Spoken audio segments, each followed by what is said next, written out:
오늘 우리에게 주신 말씀은 에베소서 5장 21에서 33절입니다. 그리스도를 두려워하며 존경하는 마음으로 서로 순종하십시오. 아내들은 주님께 순종하듯이 남편의 권위에 순종하십시오. 남편이 아내의 머리가 됨은 그리스도가 교회의 머리인 것과 같습니다. 교회는 그리스도의 몸이며 그리스도는 교회의 구주가 되셨습니다. 교회가 그리스도의 권위 아래 있듯이 아내가 남편에게 순종하는 것은 당연한 일입니다. 모든 일에 순종하십시오. 남편들은 그리스도가 교회를 사랑하듯이 아내를 사랑하십시오. 그리스도는 생명을 내어 주시기까지 교회를 사랑하셨습니다. 그리스도께서는 교회를 물로 씻고 말씀으로 깨끗하게 하셨습니다. 마치 아름답고 깨끗한 신부처럼 교회를 깨끗하고 거룩하게 하시기 위해 그리스도께서 죽으셨던 것입니다. 그러므로 남편들은 이와 같이 아내를 사랑하십시오. 자기 몸을 아끼고 사랑하듯이 아내를 사랑하기 바랍니다. 자기 아내를 사랑하는 자는 곧 자신을 사랑하는 자입니다. 자기 몸을 미워하는 사람은 없습니다. 오히려 아끼고 돌볼 것입니다. 이것이 바로 그리스도가 교회를 위해 하신 일입니다. 우리는 그리스도의 몸인 교회의 지체들입니다. 성경에서도 그러므로 사람이 부모를 떠나 자기 아내와 연합하여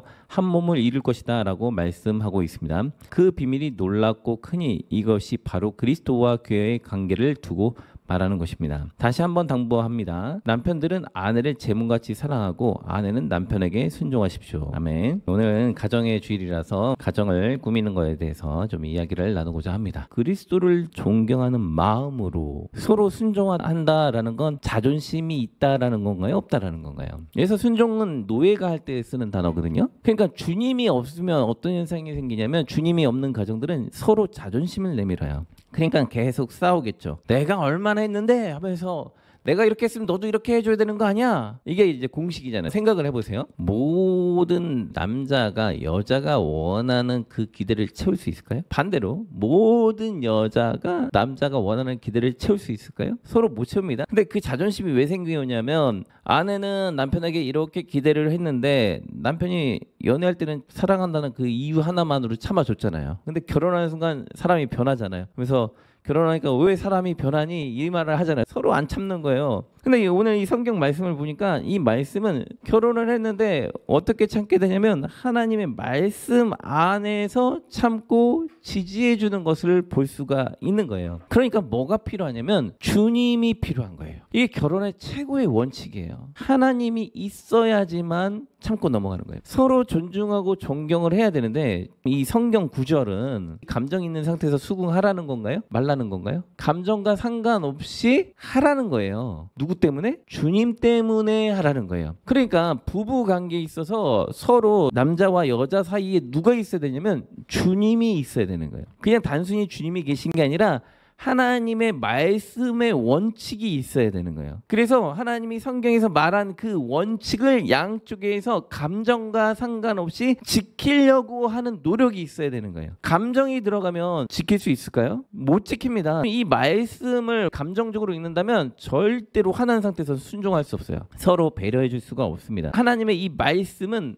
우리에게 뭘 말씀하고 있냐면 부부 사이에서 지킬 수 있는 왕도는 하나님의 법도에 순종하는 거예요. 지금 순종의 방향이 누구한테 가 있나요? 배우자한테 가 있는 거예요. 내가 상대방에게 화가 났어요. 그 화가 나는 그 상황에서 하나님의 이 말씀 앞에 딱 섰을 때 어떻게 되냐면 서로 가정을 지키려고 배려한다는 거예요. 뭔가 가정을 지키려고 노력하고 배려하고 내 감정과 상관없이 헌신을 해주겠죠. 주님이 없다면 어떤 현상이 생기냐면 감정에 휘둘리는 거예요. 우리가 기도하면서 가정을 말씀 가운데서 세워주는 것들을 훈련을 하지 않으면 매우 큰 어려움에 빠지게 된다라는 거죠. 그렇기 때문에 단절되는 이 현상은 어떻게 피할 수 있느냐? 하나님 안에서 복종할 때 이것이 가능해진다라는 이야기가 되는 거예요. 주님 안에서 하나님을 경외하는 마음 가운데 하나님의 말씀대로 살아야 되겠다 이 마음으로 살 때만 온전한 가정이 이루어지는 거예요. 그냥 단순히 교회 다니는 사람을 말하는 게 아니죠. 하나님의 말씀 가운데 복종하는 사람을 말하는 거죠. 하나님의 말씀 안에서 부부가 서로 복종하려는 훈련을 해야 되는 거예요. 이 말은 뭐가 되냐면 교회 다니고 있으면 복종하고 있는 건가요? 교회 다니고 있으면 서로 복종한 건가요? 아니잖아요. 감정이 내려가고 명령에 의해서 서로 복종하는 게 필요하다니까요. 감정이 올라오는 순간 서로 교회를 다녀도 싸울 수 있어요. 그렇다고 아예 안 싸운다는 얘기를 하는 게 아니잖아요. 아예 안 싸우는 가정이 건강한 가정이야 이걸 말하는 게 아니에요. 모든 집들은 다 싸웁니다. 안 싸울 수는 없어요. 주님 안에서 이것을 어떻게 풀어갈 거냐 그것을 말하는 거죠. 그게 복종이라는 단어는 그럼 노예에게 하는 건데 아내하고 남편이 위계 질서가 있어서 수직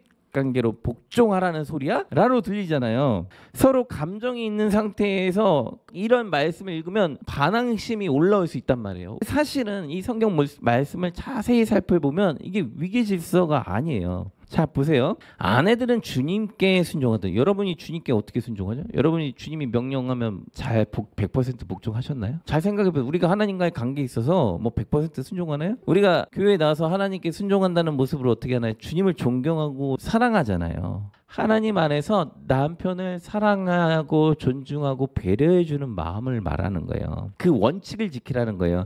화나면 감정이 올라오면 어떻게 되죠? 확 깔아 뭉개버리잖아요. 말을 해가지고 남편을 내려버립니다. 그러면 남편도 이제 화가 나잖아요. 사람이니까.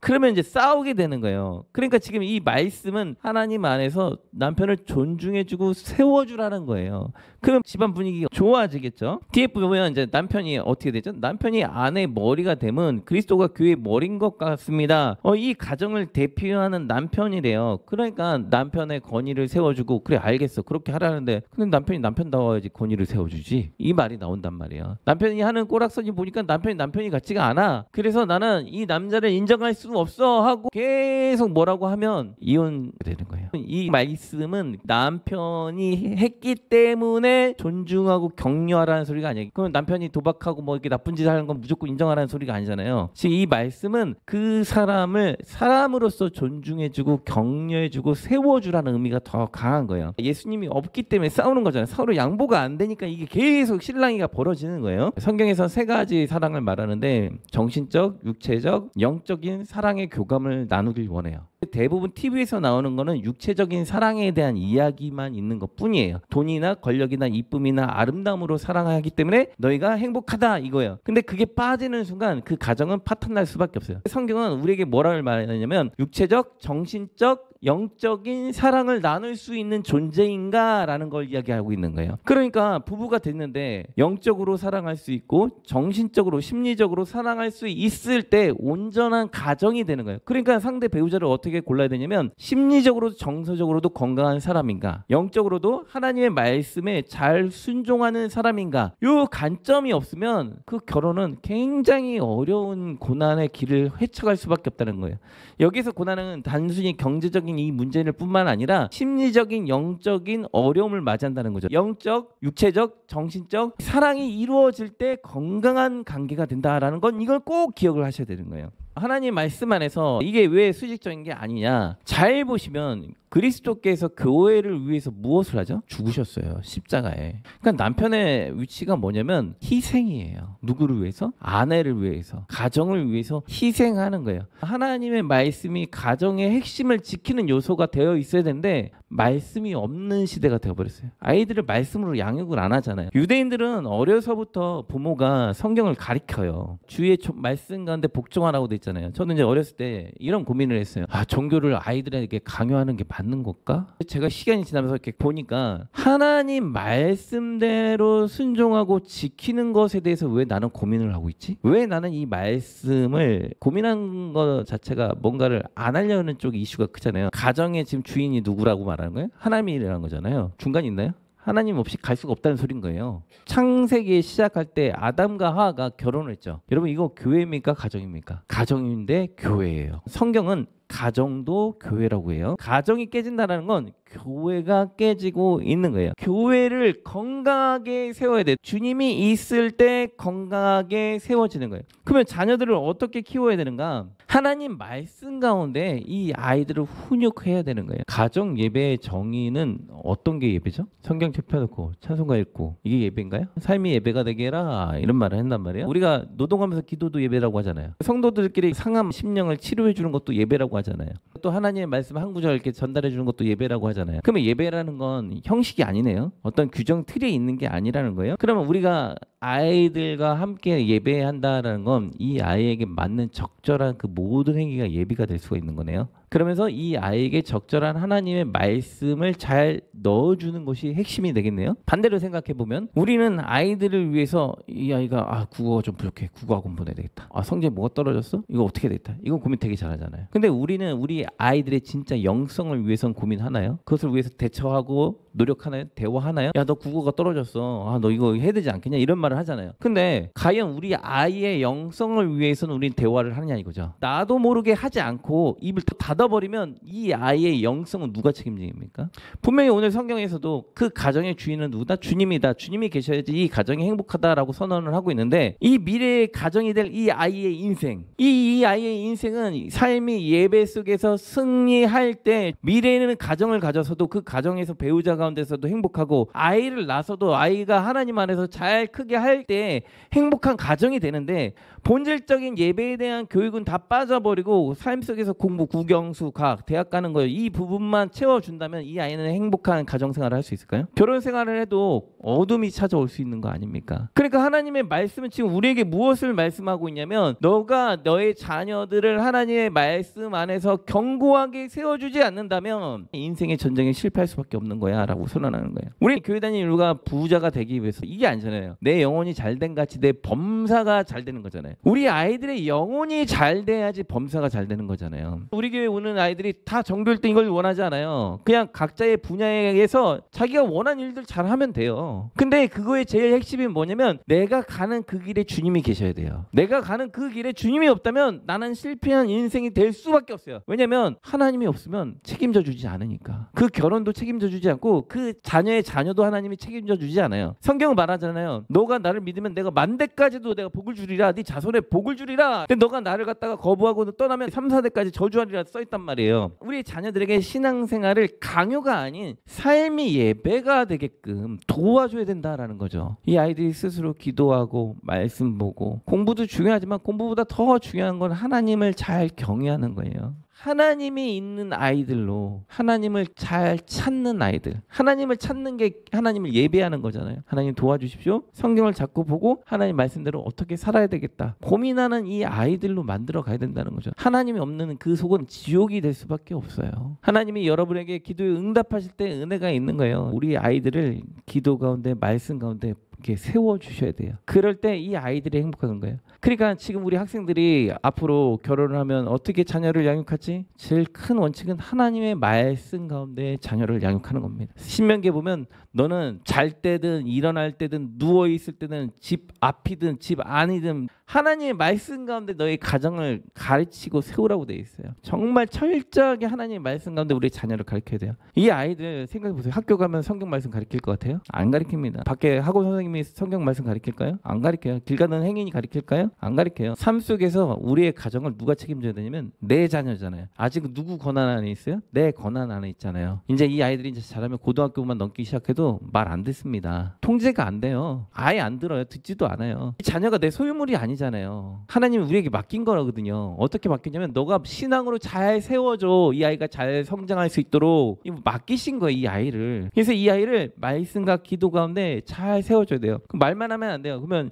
애들이 이런 말이에요. 엄마는 교회 다닌다고 하면서 말과 행동이 너무 달라. 이런 식의 평가를 받으면 안 되는 거예요. 말씀과 행동이 일치된 삶으로 이 아이들에게 잘 학습을 해줄 때 이 아이들이 건강한 관계 속에서 미래의 건강한 가족을 만들고 건강한 사회인이 돼서 건강한 자녀를 키울 수가 있게 되는 거예요. 이 원칙이 없으니까 그냥 막연하게 교회 다니면 애들이 잘 자라겠지. 이건 막연한 거예요. 신앙은 구체적이어야 돼요. 남편들은 그리스도가 교회를 사랑하듯이 아내를 사랑하고 그리스도는 생명을 내어주기까지 교회를 사랑한 것처럼 남편으로서 아내를 사랑하고 남편으로서 가정을 돌보는 아버지로서 자녀들을 잘 돌보고 사랑하고 희생해야 되겠죠. 서로 왜라는 단어를 자꾸 쓰다 보면 싸울 수밖에 없어요. 감정이 이 말씀에 개입이 되면 사랑할 수가 없습니다. 아이들한테 화나도 밥 챙겨주잖아요. 감정을 뒤로 무시하고 결단으로 하시는 거잖아요. 화나도 꼴 보기 싫은데도 밥 챙겨주고 있잖아요. 그 이유가 결단인 거잖아요. 그거하고 똑같은 원칙이다라고 말씀하고 있는 거예요. 거예요. 깨끗하고 아름답고 깨끗한 신부처럼 교회를 깨끗하고 거룩하게 하시기 위해 그리스도께서 죽으셨던 것처럼